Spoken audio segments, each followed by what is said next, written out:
Okay, so I'm just going to get right into the meat of this topic. I love reading fables. If you weren't paying attention in 10th grade English, a fable is a short story, usually with talking animals that have a moral at the end of them. A good way to remember is that the word fable starts with an F, and so does furry. So, some examples of a fable you might have heard are The Tortoise and the Hare, Humpty Dumpty, Pacific Rim, and The Autobiography of Hillary Clinton. This one's a fable because the main character is a bit. I'm just kidding. Humpty Dumpty's not a fable. So there's this guy named Aesop, and he's best known for creating a bunch of fables. He's written over 655, and seriously, I don't know why for some reason we can't find the exact number. How many fables has he written? Over 655! Oh, so 656? Like, what's the range here? Unfortunately, he has died, so he won't be writing any more fables. So why can't we get the exact number? Like, what the heck, guys? And he also had a very strong no photo policy, so no pictures of him were ever taken, because he was born around 500 BC. I don't even think he knew what a camera was, so here we go. This is what he supposedly looked like. And what I like most about fables is that the wording is so like Shakespearean and old-timey, and it makes you feel like you're smart for reading these short paragraph-long stories. And even better, they have a moral at the end of them, so once you're done reading, you're like, oh man, that was deep. Like, every single fable can end with one character dropping a microphone. Like, the whole story is just build up to that one moral moment. Okay, so I'm going to read some of my favorite fables to you guys. I'm not going to read them how Aesop wrote them though, because he had so many unnecessary smart sounding words when really all of his fables could be shortened down to like 3 sentences. So here we go, Aesop's fables in my own words. Belling the cat. So there's these mice that get together and they're trying to come up with a plan to get this cat to stop killing them. And one mouse is like, oh, we could put a bell around the cat, you know, so now we could hear it or something. And this other mouse is like, yeah, all right, yeah, that's cool. Who's going to put the bell on? Okay, so this one's kind of actually stupid. I don't really know what the moral is. Like, maybe no one wants to be the person to sacrifice themselves for the good of humanity or my sanity or...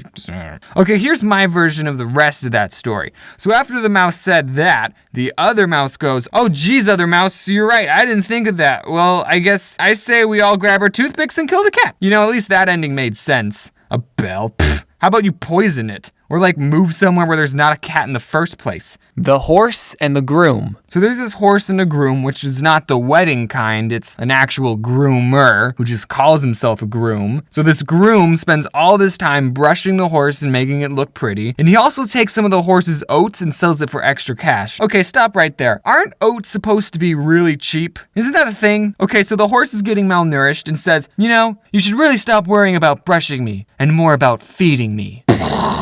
Man, that's deep, I think. The moral is, don't steal your horse's oats, especially if it talks. Like, you will never hear the end of it.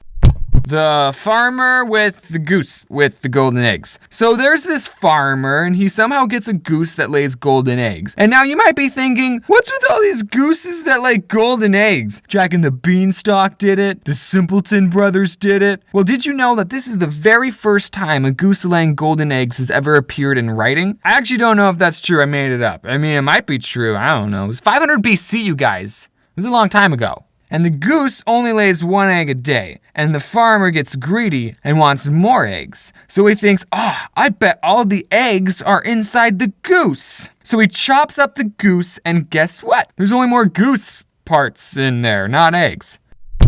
Okay, so the moral, know how basic things work, especially if you're a farmer and you don't know how geese work, or at least be close friends with someone who knows this. Hey man, I don't think that's how geese work. I mean, I get how you might think this is a magic goose because everything about this is physically impossible, but we could already live pretty decent lives with just 1 egg a day. Like, we're already in the top 1% now. How can a goose carry around a golden egg inside of itself? Do you know how heavy gold is? If there's solid gold, can a goose ever have babies? This seems like an evolutionary dead end to me. The bat and the weasels. So there once was this bat, and he fell somehow. Aesop never really says how it fell. It's a bat. It can fly. Okay, so the bat gets caught by a weasel. Like one of these things? Okay, so you're saying that a bat gets caught by a weasel because he fell.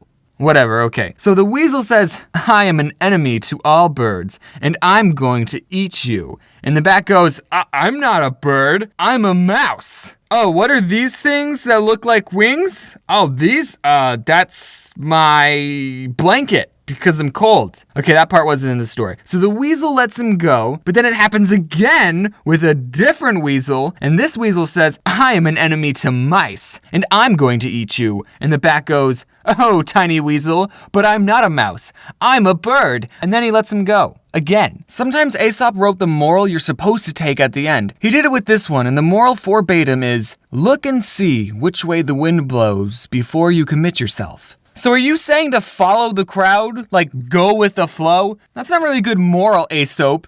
Also, why didn't the bat just say, I'm a bat, losers, and I can fly? Later, it's also teaching you to make up lies on the spot that contradict your first lie. That's how you get caught lying. Okay, so last fable, the fox and the crow. So this crow has a piece of cheese in her beak, and this fox comes along and is like, oh, you're so beautiful. I just love your feathers. I wish I could just hear you sing. This crow is now very flattered, and she goes to sing, and then the cheese falls out of her mouth, and the fox eats it. And then the last line, this is beautiful, the fox says, you have a voice, madam, I see. What you want is wits. Moral of the story, everyone wants to steal your cheese. Don't let your guard down for a second. That would be a good t-shirt design. Like, it would say, everyone wants to steal your cheese, and then it would have like a silhouette of a fox and a crow. Someone make that t-shirt. I'll buy it.